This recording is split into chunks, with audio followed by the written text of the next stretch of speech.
Dottore Capitano, ecco, lei si appresta a organizzare un convegno sui beni culturali il giorno 3 ottobre alla Sala Zeus. Intanto, perché questo convegno e quali saranno i rappresentanti istituzionali e gli obiettivi di questa iniziativa che lei intenderà organizzare? Intanto io sono un medico, non sono un giurista e non credo di poter stare sopra e sormontare la preparazione dei giuristi. Ho fatto un sacrificio cercando con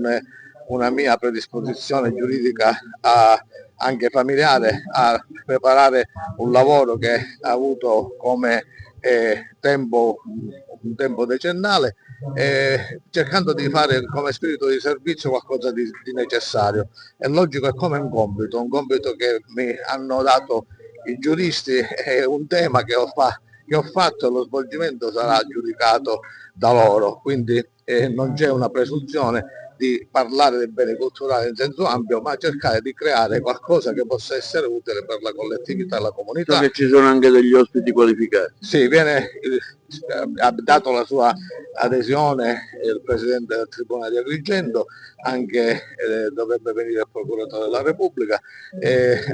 come professori universitari il professore Sebastiano Licciardello, Università di Catania come ordinario di diritto amministrativo, e sarà presente il professore Guido Corso, famosissimo amministrativista, che è stato tra l'altro molto vicino al presidente Mattarella quando Mattarella insegnava diritto costituzionale, e devo dire che questo vademecum abbraccia i codici, le circolari, le leggi, in un tutt'uno in 170 pagine, e abbiamo cercato di rilegare alcuni momenti molto importanti per evitare che il cittadino possa non sapere cosa fare e quindi legge non ammette incoscienza, e quindi serve anche per noi stessi avere una pronta diciamo, consultazione e evitare danni che potrebbero essere conseguenziali dal punto di vista giudiziario. Ricordiamo la data e il luogo esattamente? Sì, sarà fatto il 3 di ottobre, è un venerdì, alle ore 16 presso il Museo San Nicola, sala del Telamone, sala Zeus.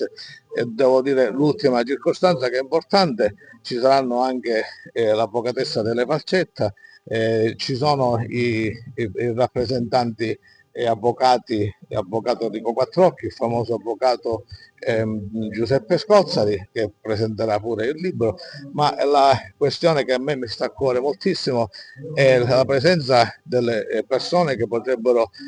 incoraggiare l'iniziativa, perché c'è bisogno di affrontare questo tema anche a livello scolastico. Secondo me la giurisprudenza e il diritto dovrebbe essere una materia in tutte le scuole, perché dobbiamo abituarci ad avere più che altro conoscenza delle basi anche elementari del diritto